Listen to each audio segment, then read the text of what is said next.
The greatest independence that Nigeria can ever experience is for southern Nigeria to unite. I repeat, the greatest independence that Nigeria can experience is for southern Nigeria to unite, especially the Igbo and Yoruba. You see, northerners, the powers that be, they like it the way Igbos and Yorubas are fighting themselves. The engine room of Nigeria is in southern Nigeria. Southern Nigeria is the only region that sustains the country. The resources from southern Nigeria is sustaining Nigeria. If you take away southern Nigeria from this mere geographical expression called Nigeria, Nigeria will cease to exist. That is why over the years, they will never allow the 5 plots of land, the Igbos, to leave Nigeria. Maybe it is 5 plots. Allow them go. They say no. They know that if the Igbos are giving this go ahead, okay, you can break away from Nigeria, every other region will naturally, without any fight, naturally not want to stay in Nigeria. So what keeps Nigeria together is southern Nigeria. Northerners are not even interested in Nigeria restructuring, especially the northern Nigeria that is being controlled by the Fulani. They are not interested. What they want is to keep Nigeria the way it is, how the colonial masters handed over Nigeria. You know, the colonialists, they handed over power to northern Nigeria. They gave the document, the C of O of Nigeria, which is the constitution, to the Fulani-led northern Nigeria. So whatever the president is doing, saying about we did this and did that, we did that, many presidents have come and gone and they have said a lot of things. Yet, we are still surviving. We are still trying to stand on our feet. So the only thing that can make progress is when the Yorubas and Igbo unite. But you see, we have politicians that are being used to cause division. Yes, if a Yoruba man and Igbo unite in southern Nigeria, let's use the word southern Nigeria, because Yorubas and Igbo, if they unite, every other, whether it is south, every other tribe in southern Nigeria would unite with them. Their major fight is the reasons why we are going backward. That is why I have said the President Bola Ahmed Tinubu, he should be able to restructure the country and also unite southern Nigeria. That is the key. If you look at people that are making Nigeria proud abroad, left, right, center, most of them are from southern Nigeria. If you see people that are pushing revolution and change, most of them are from southern Nigeria. In technology, in sciences, and what have you, most of them are from southern Nigeria. But you see, the plan, the playbook is these southerners, especially this Yoruba and Igbo, they should not unite. They must have fight. Me, I'm not begging anybody to unite. I'm not begging Igbos and Yorubas to unite. I'm just telling you the realities, because the plan of the colonialists is for Africa to be divided. That is why they put boundaries. Africa never had boundaries in the past. So they put boundaries. Okay, you are there, division. Now, if you want to enter another country, you need a visa. But in some European countries, they just enter. The boundary does not look like it's a boundary. But yet, they want you to keep fighting yourself so that they can be able to decide your policies. They can be able to decide. See, we are being controlled literally by our leaders because we are divided. You see, today now, somebody wants to become president because he knows that there's an external influence. He will go and pay homage to that external influence so that he can become president. And when he becomes president, they will tell him what to do. Most of the policies that is being carried out under this government, these are policies of the IMF. You see this tax bill, policies of the IMF, and many other bills that's been carried out by this current administration. The more reasons why, you see, Tinubu will be talking and say, we will not follow them. He's trying to protest. He understands. You see, most of these things, they will not tell you. They will not tell you. How can a president come and tell you that you are being influenced by foreign powers? How will it sound to you? But when you look at the advice, the policy book of the IMF, the World Bank, because these are an appendage of the United States. This your constitutional review is being influenced by foreign powers. Your constitutional, to review your constitution, they make sure that they are there so that you not put the referendum inside. you will not put referendum inside. They make sure that they are present so that you will not put referendum inside. See what they are putting: indigenization. Don't you think that that is a playbook of the Fulani and also of the colonial powers? Indigenization, that is what they want you to pursue. Anybody can stay anywhere so that they can erase your culture, erase your tradition, erase your heritage. What makes you unique? They want to erase it so that you become much more confused. You see the Benjamin Kalu, with everything that is happening, you see him come and say, these guys, if not for the backlash, the first time they introduced the bill, there was backlash. They now do as if say, okay, they don't hear. We have learned. The second time they try hiding it, bringing it to the back door. It tells you that these people are not doing things on their own. So the only remedy as we have today for any independence to have any meaningful independence is for Southern Nigeria to unite. You know, some people they will tell you, what's this guy saying? What are you saying? We Yorubas cannot have anything to do with Igbos. You see, the smallest problem we have is all this banter we are doing. Respecting our cultures and tradition, it is very simple. Very simple. But you see, politicians will look for areas. You see, the Northerners will look. If you are fighting yourself, Igbos and Yorubas, they'll be looking at you people. They'll be looking at you. When it's time for election, they will come and tell you that we have what it takes. They will present their leaders. They don't follow you and banter your Igbo and Yoruba. They know that it is to their own advantage. Let me tell you one thing. There's nothing you can do in a one Nigeria. All these people saying, go back to Anambra, go back to Anambra. In a one Nigeria, there's nothing you can do. So far we have the constitution. It is not like bragging. The constitution gives leverage for people to stay anywhere. The constitution gives people the effrontery to stay anywhere and do anyhow they like. In quote, by anyhow they like, in quote. When Buhari was jailed, the constitution gave the Mieti Allah the opportunity to start going up and down. The Fulani went rampage, doing anyhow they like, because of a constitution, and that we have a president who is tribal and nepotistic in the person of Buhari. So if you think that, okay, Igbos must go to Anambra in this Nigeria, you must break that structure before that can happen. So for you to break that structure, you need to unite, because we have something common amongst us. We want restructuring. The Yorubas want restructuring, the Igbos want restructuring. Northern Nigeria, I don't think they want restructuring. I don't think. Because look at the body language of their leaders. Anything restructuring will not be, they are going to be the best losers when it comes to restructuring Nigeria. If you start restructuring Nigeria today, they will be the biggest ever losers. Because the kind of leadership they have in Northern Nigeria, whereby we have the top guys and the poor. The top guys use the traditional rulers, the religious leaders, to control the minds of their martyrs. But if there's a restructured country, my brother, those people, the gap between the top guys, politicians, the elite class in Northern Nigeria, and their martyrs will be brought together. That is why you see these guys, they will do anything they can in their power to fight restructuring.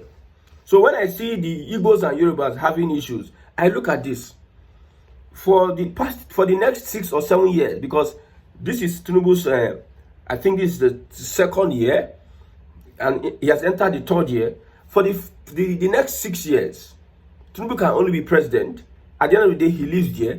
Then another person comes. If you are going to try to be hostile, you will destroy your region. Just like if there's issue between, okay, after Tinubu is no more, he is not president anymore, you start fighting, army come. Don't you know that you have brought insecurity in your region? It's going to hamper progress and development and growth. Don't you think so? There will be protests. People who are seeking to destroy Lagos and the southwest economy, you give them an opportunity. And that's how insecurity entered some places. If you put a step, plant insecurity in a place, before you can weed that insecurity that you planted out, my brother, it will take the grace of God. That is why we need to be wise at this point in time. Under this current constitution called Nigeria, you cannot send the Igbos back to Anambra.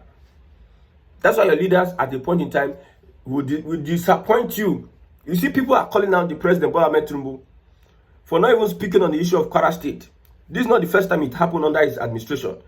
He didn't even say anything. It tells you a lot about what is on ground. Nigeria as a system. If you don't look at how we can unite and restructure this country politically, like I told you, Southern Nigeria is the region that is holding Nigeria together economically and what have you. And now we are taking over politically. The unity politically and push an aim, an agenda, Southern agenda. It is going to take us a long, long way of developing our region and also helping bring the desired change we deserve in Southern Nigeria. But because of the selfishness of politicians, you see, in the person of Bola Ahmed Tinubu, he put out a speech this morning, October 1st, 65 years, Nigeria 65 years. He put out a speech this morning, but guess what? He didn't mention the Kwara incident. He didn't mention the insecurity in Kwara State and how people are running away from their ancestral homes. It tells you a lot about how Nigeria is structured. You see, some of those people on that Abuja, they don't have a total say. They are just puppet. Don't you look at, okay, an example. If you don't believe that they can use your leaders as puppet, look at what Tinubu did in Lagos.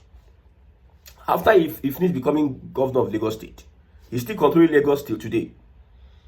But you have executive governors, though, but it's not on paper. It is not a document. There's no legality to the fact that Tinubu is controlling a governor. But people know that there's a control over these governors. You saw what happened to Obasa. How it was reversed. And somebody pressed one button.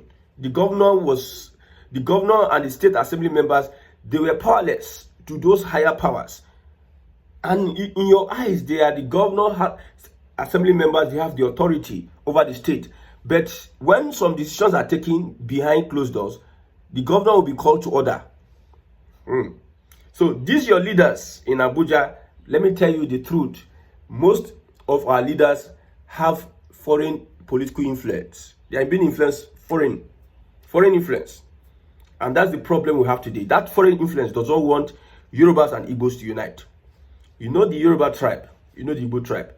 There's no tribe in Africa that can be compared to the Yoruba and Igbo tribe. There's no tribe. If these guys get their acts together, you see, Nigeria is destroying a lot of people. Nigeria, the country Nigeria, is destroying a lot of destinies, destroying a lot. In this system, as a young person, the system can waste your time, waste your future, waste your destiny, waste your talent, waste your effort. You see people that have served Nigeria for 40, 50 years, they become paupers. The system does not favor. Nigeria there's no place you go that you don't see natural resources that is needed all over the world. There's no place you go that you don't see natural resources that is needed all over the world. Now, I saw a broadcast by somebody. He talked about the Okeode, or I said the Okeodo in Kwara State, but somebody corrected me. I think the person said Okeode. Now, in that Okeode, he said that the reasons why we are going to still have these attacks is because in that Okeode, there is natural resources. I'm trying to look for where I had to put down. I think he called it tantrum. Natural resources that is found in the Okeode. Natural resources. That is why you see that place is being under attack. And they will never stop. Don't think they will ever stop. They will never stop. Anywhere you go in Nigeria, you have natural resources. You have everything. But yet, you don't benefit from whatever you have in the back of your land. See, it is time for us to get educated. How these colonialists operate. They operate behind the shadows. Most of these people, these international companies, they are the ones that own our oil facilities. They use your Nigerian people as proxy. That's why almost all your politicians have investment abroad, have buildings abroad. They don't even think Nigeria is a real place. Nigeria is just see, These people, they are planning. They believe that you blacks, you people that are blacks in Nigeria and Africa, you shouldn't be in this land.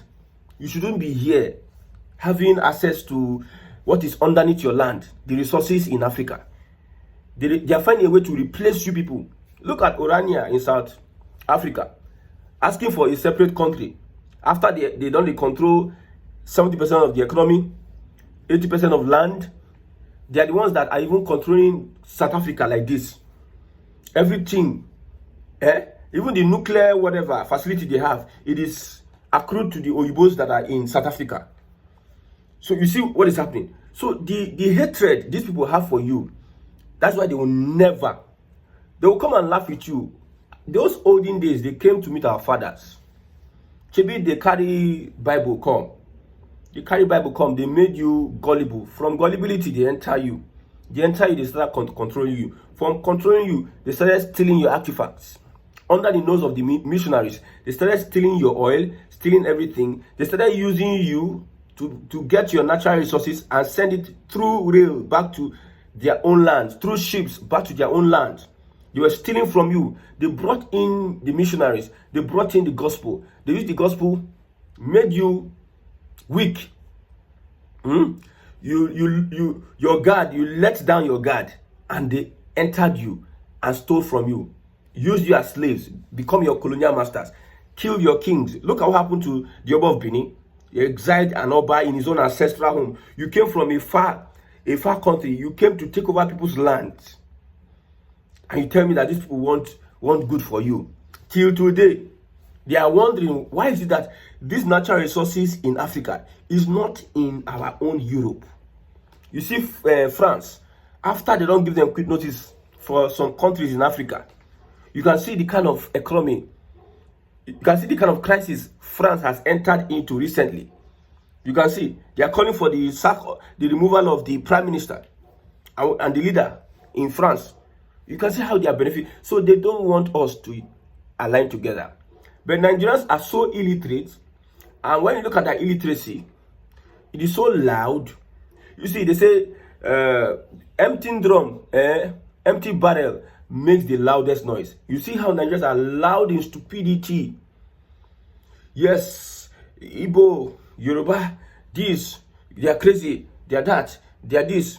At the end of the day, you achieve nothing. If you travel around the world, I've talked to some people.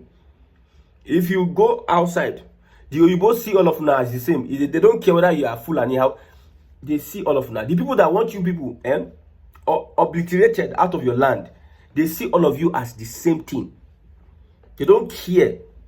That's why they can introduce indigenization bill through one of your political leaders to merge all of you one.